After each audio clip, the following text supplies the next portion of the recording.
24 अक्टूबर 2018 बेंगलुरु की सर्द रात। पौने 12 बजे के आसपास बन्नेरघाटा रोड पर स्थित ओरेकल कंपनी का विशाल ऑफिस उस वक्त सन्नाटे में डूबा हुआ था। तभी दो अजनबी शख्स रिसेप्शन पर पहुंचते हैं। उनकी मांग थी कि उन्हें प्रवीण भटेले नाम के एक सीनियर मैनेजर से मिलना है।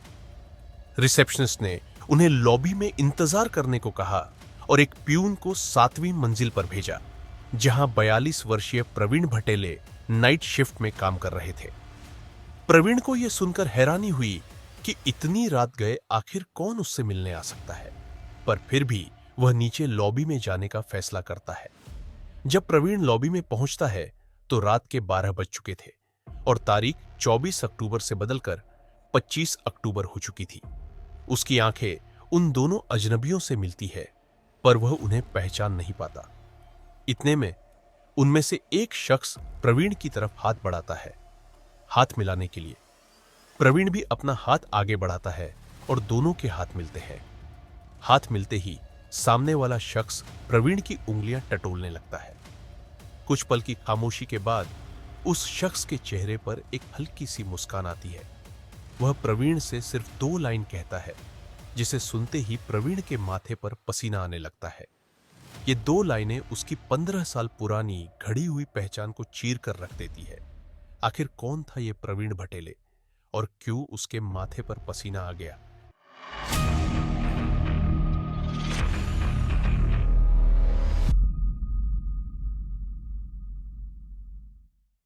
यह कहानी हमें 14 फरवरी 2003 वैलेंटाइन डे के दिन गुजरात के अहमदाबाद में वापस ले जाती है।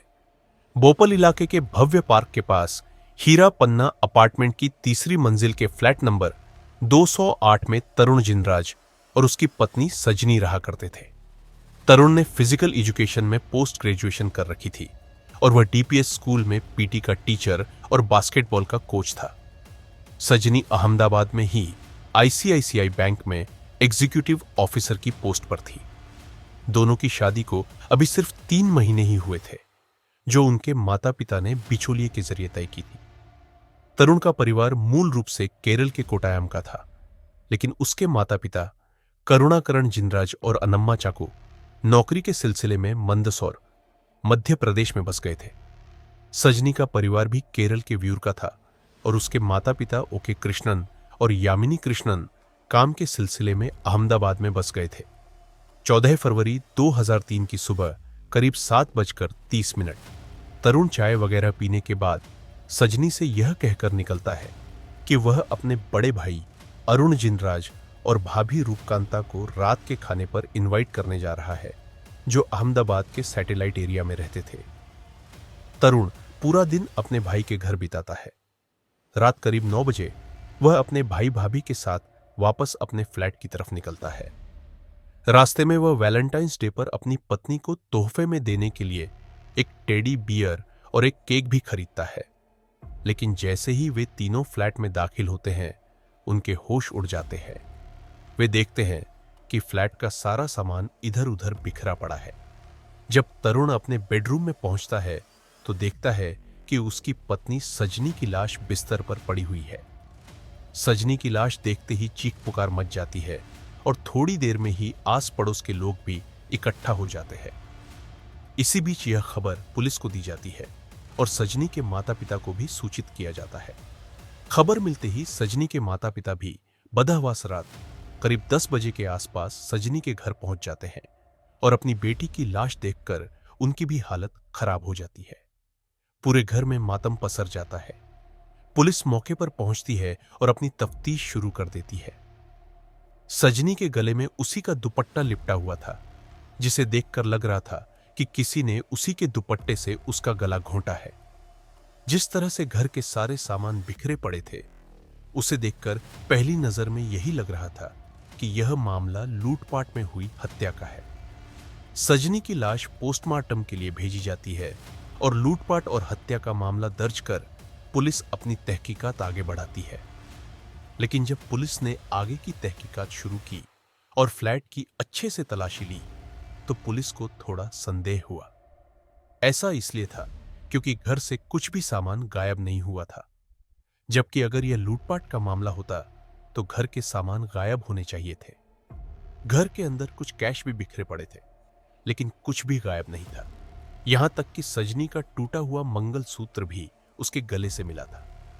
अगर यह लूटपाट में हुए कत्ल का मामला होता तो लुटेरा घर का कोई भी कीमती सामान नहीं छोड़ता। पुलिस को लगा दाल में कुछ काला है। अगली सुबह 15 फरवरी 2003 को सजनी की पोस्टमार्टम रिपोर्ट आती है, जिससे मामला और उलझ जाता है। पोस्टमार्टम से पता चला कि सजनी की मौत सुबह 8 से 10 बजे के बीच हुई थी। पुलिस ने जब आसपास के लोगों से पूछताछ की तो किसी ने भी घर में किसी भी अनजान शख्स को न तो आते हुए देखा और न ही जाते हुए। पुलिस को लगा 200 लोगों की भरी सोसाइटी में कोई लुटेरा बिना किसी की नजर में आए कैसे फ्लैट में घुस गया। पुलिस का शक गहरा गया और उन्हें लगा कि जरूर इसमें किसी अपने का ही हाथ है। पुलिस का सबसे पहला शक सजनी के पति यानी तरुण जिनराज पर जाता है। तरुण की हालत बिल्कुल भी ठीक नहीं थी और वह उस वक्त अस्पताल में भर्ती था। पिछली रात अपनी पत्नी को खोने के गम में वह बेतहाशा रोए जा रहा था और इस सदमे की वजह से वह बार बार बेहोश भी हो रहा था। पुलिस तरुण के थोड़ा ठीक होने का इंतजार करने लगी। इस बीच पुलिस ने उस हीरा पन्ना अपार्टमेंट के दूसरे लोगों के बयान भी लिए। कई लोगों ने बताया कि उन्होंने तरुण को पिछले दिन यानी 14 फरवरी की सुबह सुबह ही घर से जाते हुए देखा था और कई लोगों ने तरुण को सुबह ही उसके भाई के घर में भी जाते हुए देखा था। उसके भाई अरुण ने भी बताया कि तरुण सुबह से लेकर शाम तक उसी के घर पर था। इन बयानों के बाद पुलिस को लगा कि शायद उनका तरुण पर शक करना बेबुनियादी है, मगर इसी के बाद कुछ ऐसा होता है कि पुलिस का शक तरुण के ऊपर और बढ़ जाता है। दरअसल उसी दिन यानी 15 फरवरी 2003 को पोस्टमार्टम के बाद दोपहर 3 बजे के आसपास सजनी की बॉडी को अंतिम संस्कार के लिए लाया जाता है। तरुण को भी अस्पताल से अपनी पत्नी को आखिरी बार देखने और उसके अंतिम संस्कार के लिए बुलाया जाता है। तरुण एक बार फिर सजनी की लाश देखते ही फफक फफक कर रोने लगता है और उसे ऐसा रोता देख कई लोगों को उससे हमदर्दी भी होती है।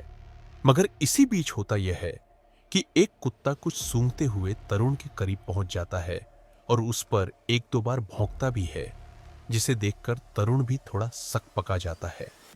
दरअसल यह कुत्ता पुलिस का ही एक खोजी कुत्ता था, जिसे पुलिस पिछली रात ही इन्वेस्टिगेशन के लिए लाई थी और उसे घर के सभी सामान और जिस दुपट्टे से सजनी का गला घोंटा गया था वह भी सूंघाया था।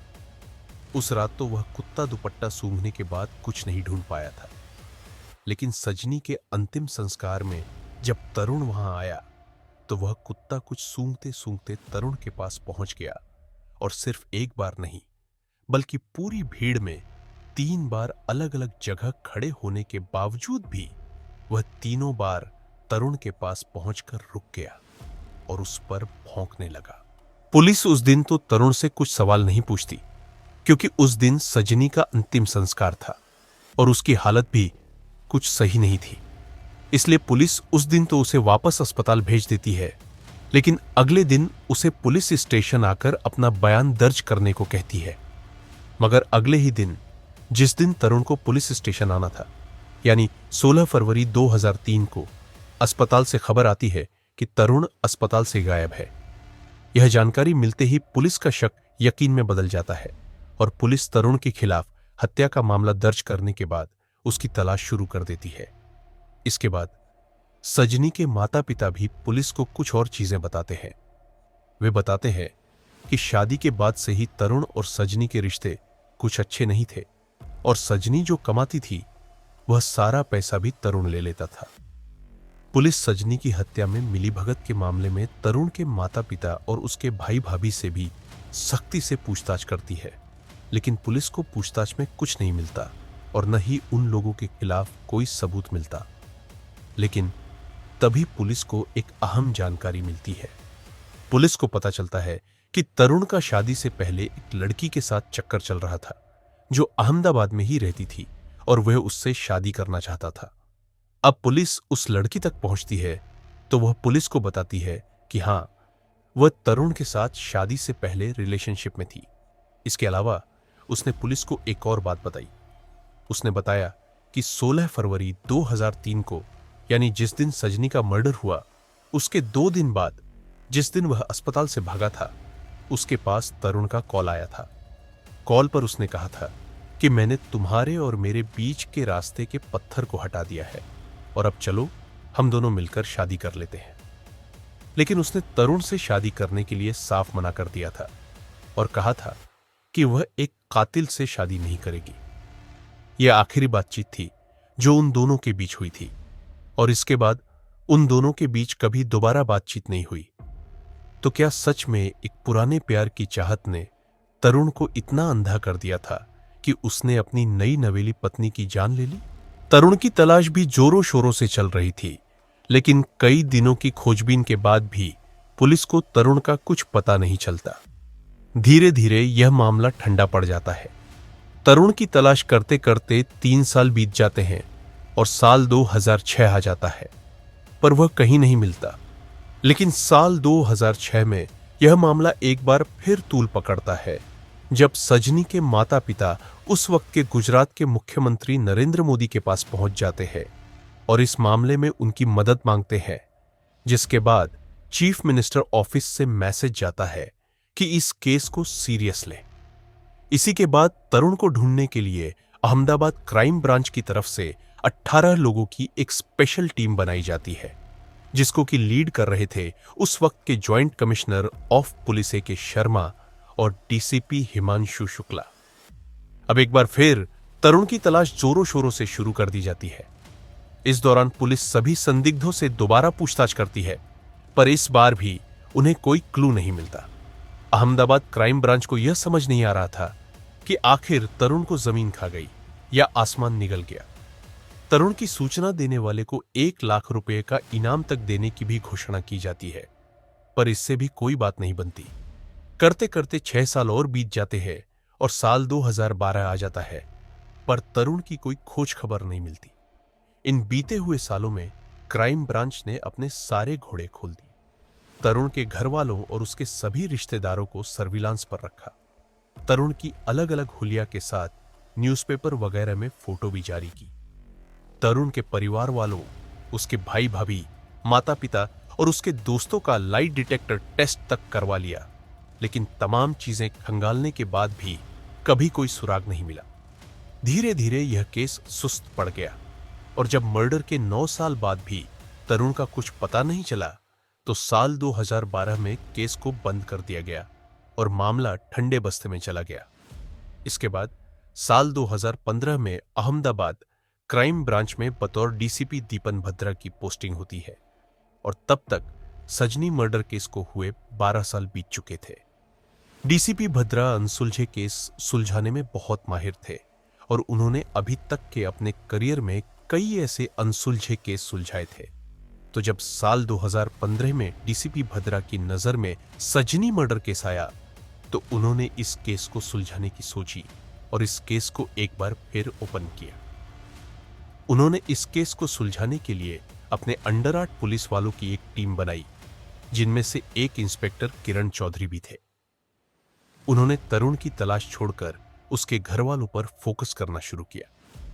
जितने भी तरुण के परिवार वाले थे, उसके रिश्तेदार या उसके दोस्त थे, उन सभी लोगों के कॉल रिकॉर्ड्स खंगालने शुरू किए और एक एक कर लोगों को छांटते गए और लास्ट में बचे सिर्फ उसके परिवार के मेंबर्स।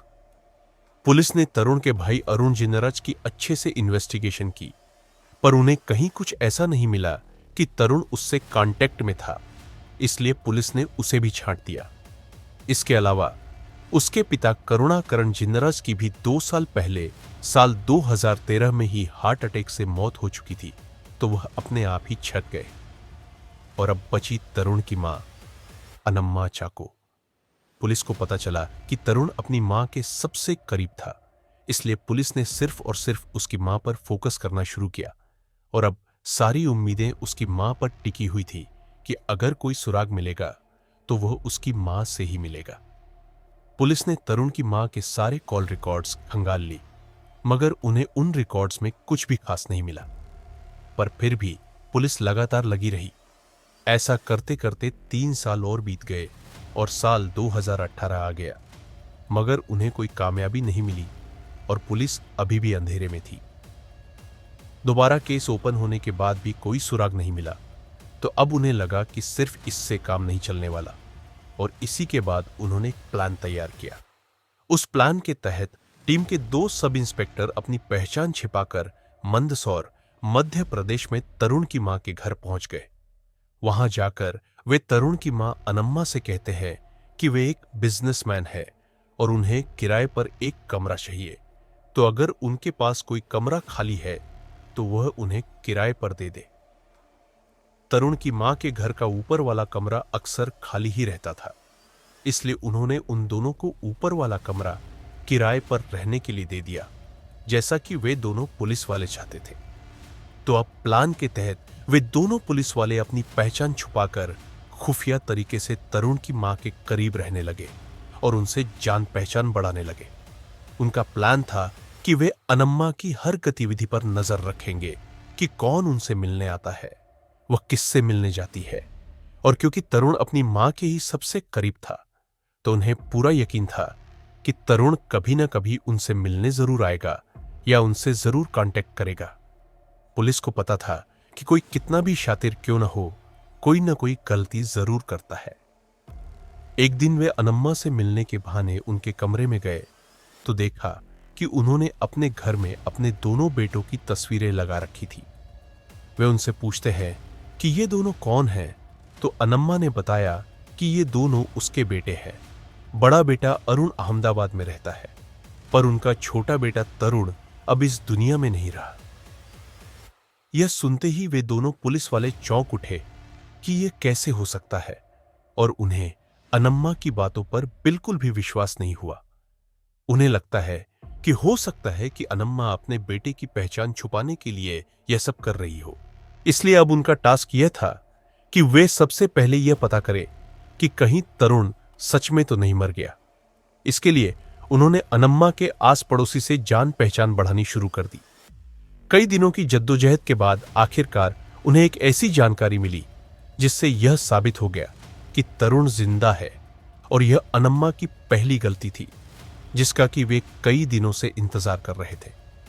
दरअसल उन्हें अनम्मा की एक ऐसी पड़ोसन मिली जो कि पिछले 15 सालों से अनम्मा को जानती थी, और इन 15 सालों के विश्वास के बाद ही एक दिन अनम्मा ने उन्हें बताया कि उनका एक बेटा अहमदाबाद में रहता है और दूसरा बेटा कहीं साउथ की तरफ रहता है। यह जानकारी मिलते ही पुलिस को अब कंफर्म हो गया कि तरुण जिंदा है और कहीं साउथ इंडिया में रहता है। पर कहां और क्या यह सुराग उन्हें तरुण तक पहुंचा पाएगा? पड़ोसन से मिली जानकारी के अलावा उस पड़ोसन ने उन पुलिस वालों को बाद में यह भी बताया कि अनम्मा का बेंगलुरु की 2 फैमिली से कांटेक्ट भी है और अक्सर उनका केरल और बेंगलुरु आना जाना लगा रहता है। यह पता चलते ही पुलिस की आंखें चमकने लगी, और अब पुलिस ने यह पता करना शुरू किया कि वह जो 2 फैमिली है वह कौन है। जब उन्होंने अनम्मा के सारे कॉल रिकॉर्ड्स खंगाले तो पता चला कि साउथ की जिन 2 फैमिली से अनम्मा कांटेक्ट में थी, उनमें से एक बुजुर्ग महिला थी जो कि केरल के कोटायाम की रहने वाली थी, जिससे कि एनाकुलम के डिवाइन रिट्रीट सेंटर में उनकी दोस्ती हुई थी। और जो दूसरी फैमिली थी वह एक निशा मेनन नाम की शादीशुदा औरत थी जो कि बेंगलुरु में अपने पति और 2 बच्चों के साथ रहती थी। और जब पुलिस ने निशा के बारे में और पता करना शुरू किया तो जो जानकारी मिली उससे पता चला कि निशा अनम्मा के भतीजे की बेटी है। पुलिस ने दोनों फैमिली की अच्छे से छानबीन की, लेकिन उन्हें कुछ ऐसा नहीं मिला जिससे उन पर कोई शक किया जा सके। तो जब उन्हें केरल और बेंगलुरु से भी कुछ नहीं मिला तो अब उन्होंने एक बार फिर अनम्मा के कॉल को सर्विलांस करना शुरू कर दिया और उनकी हर आने जाने वाली कॉल्स पर नजर रखनी शुरू कर दी।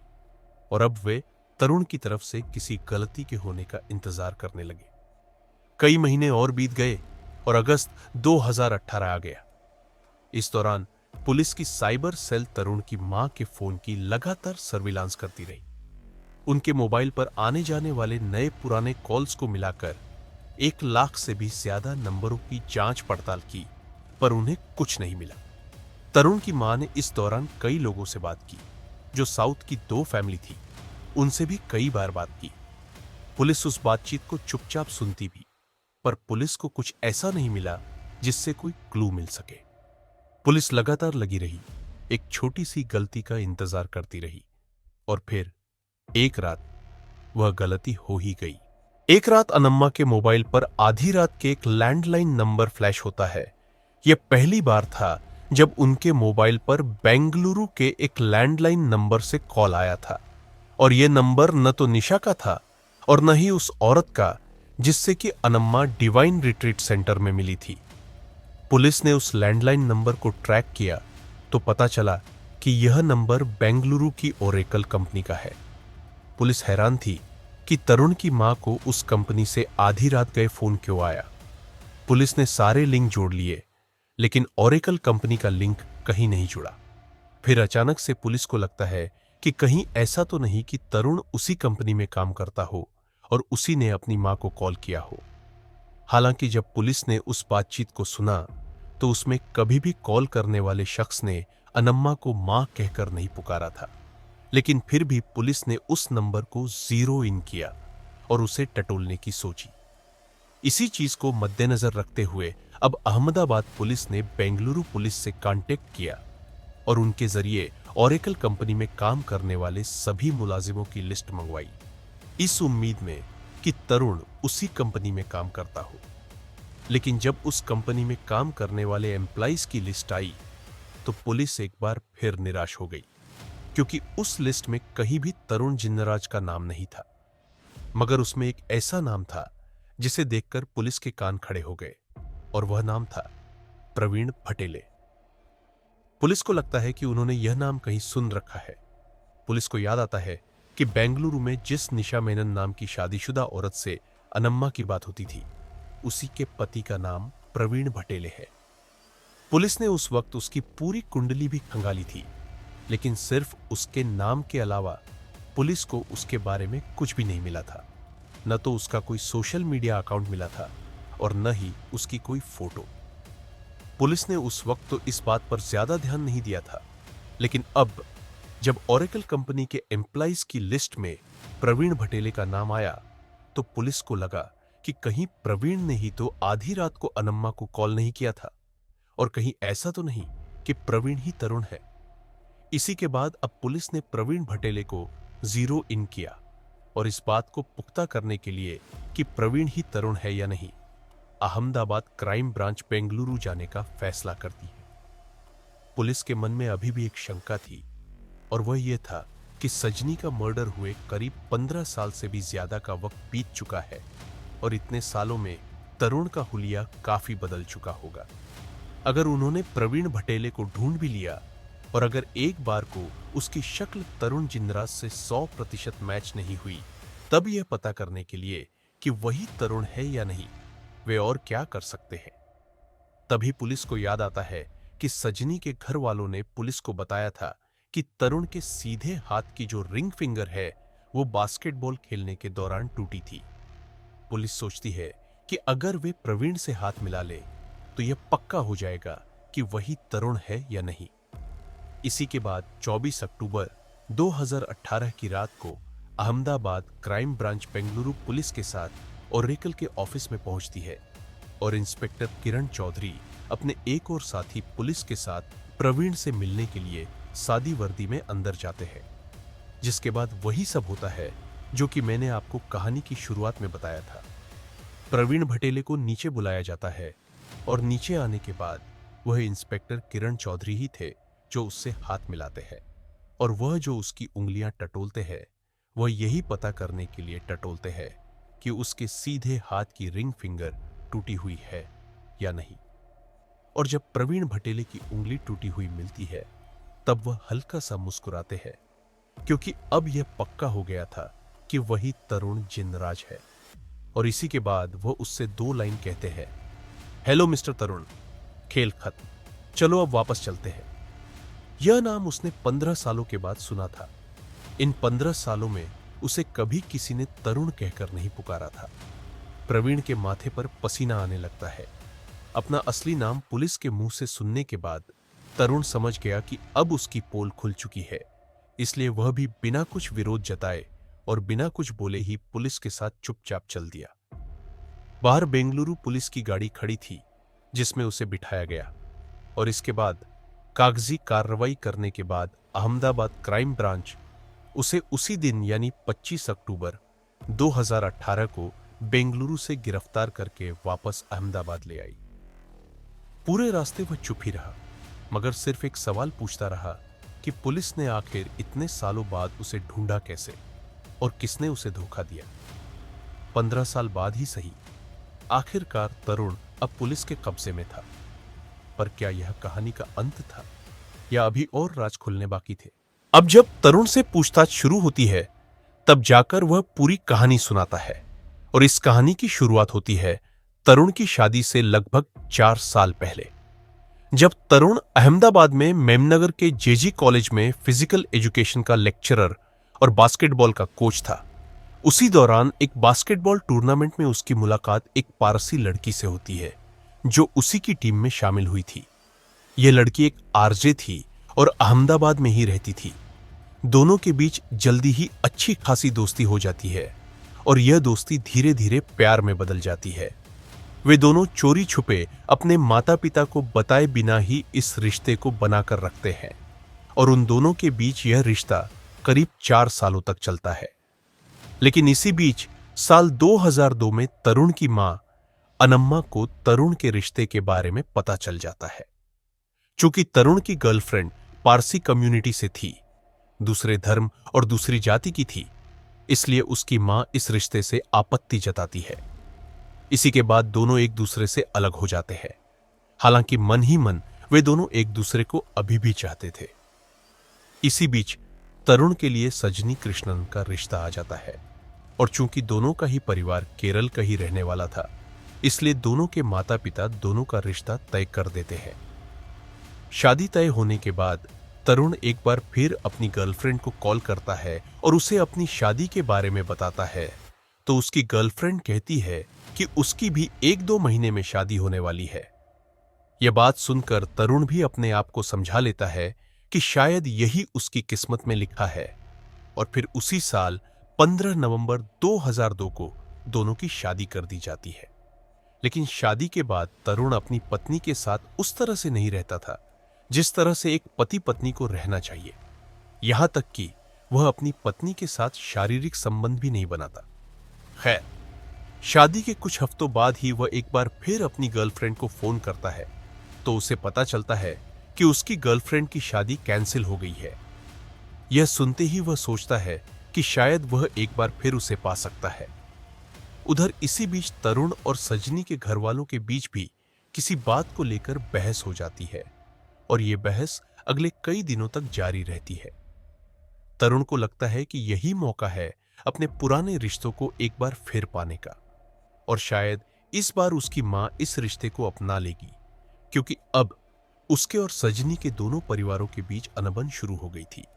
इसी के बाद तरुण सजनी से बात करता है कि वे दोनों अपनी सहमति से कोर्ट में तलाक की अर्जी लगा देते हैं और एक दूसरे से अलग हो जाते हैं, मगर सजनी इस बात के लिए साफ इनकार कर देती है। सजनी के मना करने के बाद वह सजनी से अलग होने के दूसरे रास्ते ढूंढने लगता है, क्योंकि वह किसी भी तरह वापस अपनी गर्लफ्रेंड को पाना चाहता था। जब कोई रास्ता नहीं मिला तो तरुण ने सजनी को ही रास्ते से हटाने का भयानक प्लान बनाया। उसने वैलेंटाइन डे को चुना, जिस दिन लोग प्यार का इजहार करते हैं। उसने उस दिन मौत का तोहफा देने की साजिश रची। 14 फरवरी से एक दिन पहले 13 फरवरी को तरुण ने सजनी के साथ शारीरिक संबंध भी बनाए ताकि बाद में उसके कत्ल के बाद ऐसा न लगे कि दोनों के बीच रिश्ते अच्छे नहीं थे। खैर, इसके बाद 14 फरवरी 2003 की तारीख आती है और उस दिन वह सुबह सुबह 7:30 पर ही चाय वगैरह पीकर यह कहकर निकल जाता है कि वह अपने भाई के घर जा रहा है उसे डिनर के लिए इनवाइट करने। और जब इधर सजनी भी अपने बैंक जाने की तैयारी करने लगी, तभी करीब आधे घंटे बाद ही 8 बजे के आसपास तरुण एक बार फिर वापस घर आता है और मौका पाकर पीछे से सजनी के दुपट्टे से उसका गला घोंटकर उसकी जान ले लेता है। सजनी का कत्ल करने के बाद वह उसकी लाश को बिस्तर पर रख देता है और इसके बाद वह घर का सारा सामान इधर उधर बिखेर देता है ताकि यह मामला लूटपाट और हत्या का लगे, और फिर तुरंत सबकी नजर से बचकर हीरा पन्ना अपार्टमेंट से निकल जाता है। इसके बाद वह अपने बड़े भाई के घर पहुंचता है और पूरा दिन वहीं बिताता है और रात को अपने भाई और भाभी के साथ वापस अपने घर की तरफ निकल जाता है। यहां तक कि वह रास्ते में अपनी मरी हुई पत्नी के लिए तोहफे में एक टेडी बियर और एक केक भी खरीदता है ताकि किसी को कोई शक न हो। फिर वह अपने फ्लैट पर पहुंचता है और सजनी की लाश देखकर रोने पीटने का बहाना शुरू कर देता है। इस दौरान वह ऐसे घड़ियाली आंसू बहाता है जैसे कि वह नामालूम सजनी से कितना प्यार करता हो, और बीच बीच में बेहोश होने की एक्टिंग भी करता है, और इसी वजह से उसे अस्पताल में भी भर्ती करा दिया जाता है। क्या एक इंसान इतना शातिर हो सकता है कि अपनी ही पत्नी का कत्ल करके उसके लिए तोहफे खरीदे और फिर मगरमच्छ के आंसू बहाए? क्या आपको लगता है कि ऐसे अपराध की कोई सीमा होती है? अब तक तरुण का प्लान बिल्कुल उसी के तरीके से चल रहा था, लेकिन जब अगले दिन यानी 15 फरवरी 2003 को सजनी के अंतिम संस्कार में उसे आखिरी बार देखने के लिए बुलाया गया, तो पुलिस के खोजी कुत्ते ने उसका खेल बिगाड़ दिया और पुलिस का शक तरुण के ऊपर गहरा गया।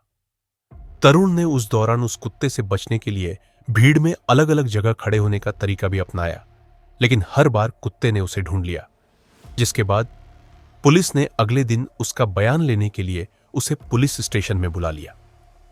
तरुण को पता था कि वह फंस चुका है और पुलिस उससे उगलवा ही लेगी कि क्या मामला है। इसलिए उस दिन वहां से वापस अस्पताल जाने के बाद वह एक वकील से भी मिलता है और उससे कानूनी राय मांगता है, तो वह वकील उसे सरेंडर करने को कहता है, लेकिन तरुण उसकी बात नहीं मानता क्योंकि उसे पता था कि वह इस केस में लंबा अंदर जाएगा। इसलिए वह इसके अगले ही दिन यानी 16 फरवरी 2003 को अस्पताल से भाग जाता है। अस्पताल से भागने के बाद वह सबसे पहले एक एटीएम में जाता है और वहां से अपने और सजनी के बैंक अकाउंट से जितने भी पैसे थे वह निकाल लेता है। उन पैसों के साथ वह अहमदाबाद रेलवे स्टेशन पहुंच जाता है। वहां पहुंचकर वह स्टेशन के पास ही एक नाई की दुकान में जाकर अपने बाल और अपनी मूंछें उड़वा देता है ताकि उसे कोई पहचान न सके। इसके बाद वह अहमदाबाद से ट्रेन पकड़कर सूरत पहुंच जाता है। सूरत पहुंचकर वह वहां से अपनी एक्स गर्लफ्रेंड को फोन करता है और कहता है कि मेरे पास तुम्हारे लिए वैलेंटाइंस डे का एक तोहफा है। और जब उसकी गर्लफ्रेंड उससे पूछती है कि क्या, तो वह कहता है कि मैंने हम दोनों के बीच के पत्थर को हमेशा के लिए हटा दिया है, और उससे शादी की पेशकश करता है। लेकिन यह बात सुनते ही तरुण की गर्लफ्रेंड उससे शादी करने के लिए साफ मना कर देती है और कहती है कि वह एक कातिल से शादी कभी नहीं करेगी, और उसे उसी वक्त अपने सारे रिश्ते खत्म कर देती है।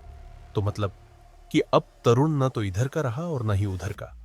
उसने जिसका मर्डर किया वह उसे पहले ही खो चुका था, और जिसको पाने के लिए यह मर्डर किया उसने भी उसके साथ रहने के लिए मना कर दिया, क्योंकि वह एक कातिल के साथ अपनी पूरी जिंदगी नहीं बिता सकती थी। जिस प्यार के लिए उसने इतना बड़ा गुनाह किया था वही प्यार उससे दूर हो गया। तरुण अब अकेला था, एक नई जिंदगी की तलाश में। अब जब उसकी गर्लफ्रेंड ने उससे शादी करने के लिए मना कर दिया, तो इसके बाद वह उसी वक्त सूरत से पहली ट्रेन पकड़कर बेंगलुरु आ जाता है और स्टेशन के पास ही एक गेस्ट हाउस लेकर अगले 2 दिनों तक वह वहीं रहता है। इन 2 दिनों में वह यही सोचता रहा कि अब आगे क्या किया जाए, और काफी सोच विचार करने के बाद वह अपनी जिंदगी को वापस नए सिरे से शुरू करने का फैसला करता है। इसके लिए वह सबसे पहले एक नौकरी की तलाश शुरू कर देता है। तभी एक अखबार के जरिए उसे पता चलता है कि दिल्ली के एक कॉल सेंटर में टेलीकॉलर की भर्ती चल रही है, जिसको देखने के बाद अब वह दिल्ली जाने का फैसला करता है। मगर इससे पहले कि वह दिल्ली जाए, वह खुद को एक नई पहचान देता है। उसे पता था कि पुलिस उसे ढूंढ रही होगी, और अगर वह अपनी असली पहचान से कहीं नौकरी करता है तो पुलिस तुरंत उस तक पहुंच जाएगी। इसके लिए वह अपने एक पुराने साथी प्रवीण भटेले की पहचान चुराने का फैसला करता है।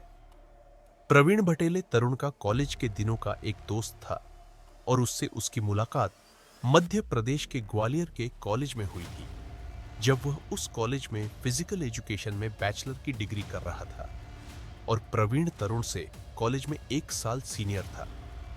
खैर, अब जब उसने यह फैसला कर लिया कि वह खुद को प्रवीण भटेले की पहचान देगा, तो बेंगलुरु पहुंचने के 2 दिन बाद ही वह दिल्ली के लिए निकल जाता है। दिल्ली पहुंचकर उस कॉल सेंटर में जाकर वह खुद का परिचय प्रवीण भटेले के नाम से करवाता है। जब कॉल सेंटर वाले उसके डॉक्यूमेंट्स मांगते हैं, तो वह कहता है कि वह गलती से अपने सारे डॉक्यूमेंट्स घर ही भूल आया और वह कुछ दिनों में अपने सारे डॉक्यूमेंट्स जमा करवा देगा। यह कहकर वह वहां जॉब करने लगता है।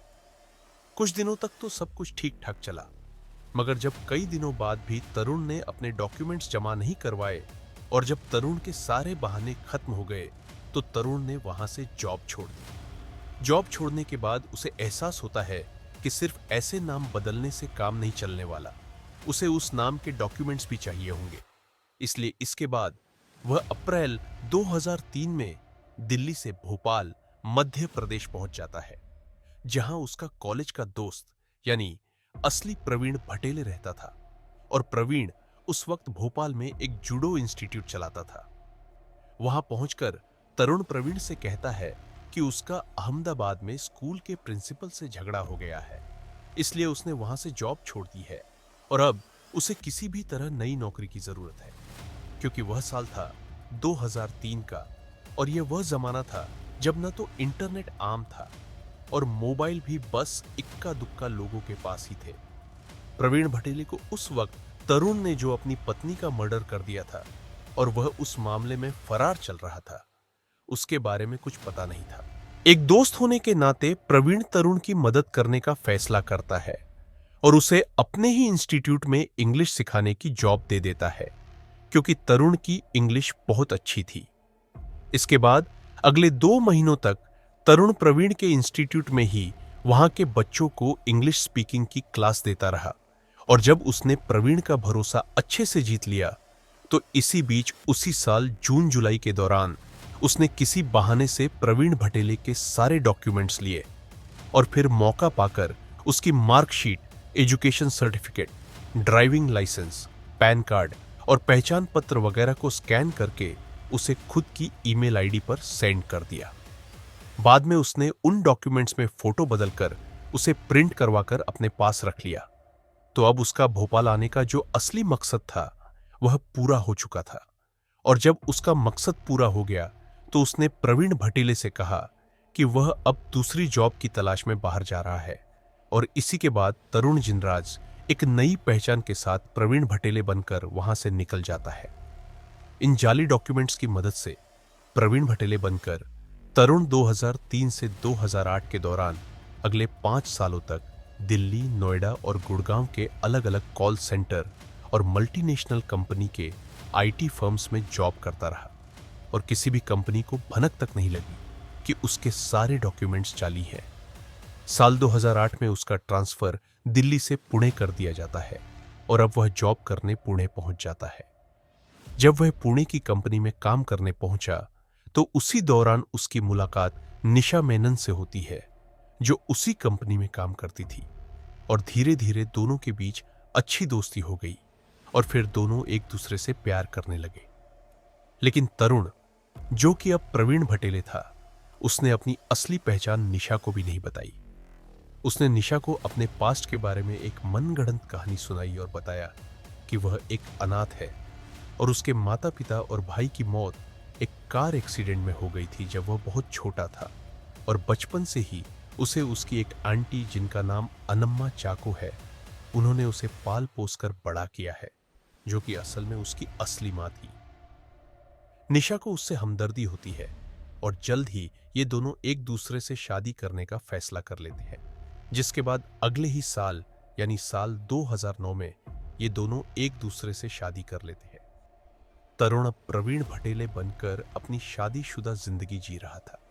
उसने एक कदम और आगे बढ़कर 2009 में पुणे से प्रवीण भटेले के नाम का फर्जी पासपोर्ट भी बनवा लिया। इस फर्जी पासपोर्ट और डॉक्यूमेंट्स के जरिए वह बाद में 2 बार अमेरिका तक हो आता है। कहते हैं कि पूरी दुनिया में अमेरिका का वीजा पाना सबसे मुश्किल काम होता है, क्योंकि वे सारे रिकॉर्ड्स और डॉक्यूमेंट्स की बहुत अच्छे से जांच पड़ताल करते हैं। लेकिन तरुण ने यूएस एम्बेसी तक को चकमा दे दिया और उन्हें भनक तक नहीं लगी। खैर, शादी के बाद उसका एक बच्चा भी होता है और फिर साल 2012 में वह पुणे छोड़कर बेंगलुरु शिफ्ट हो जाता है, क्योंकि उसकी जॉब बेंगलुरु की एक मल्टीनेशनल कंपनी ओरेकल में लग जाती है, जहां उसे बतौर सीनियर मैनेजर 22 लाख सालाना की सैलरी मिल रही थी। इसके अलावा उसकी पत्नी भी महीने के 50,000 रुपये कमाती थी और उन्हें पैसे वगैरह की कोई कमी नहीं थी।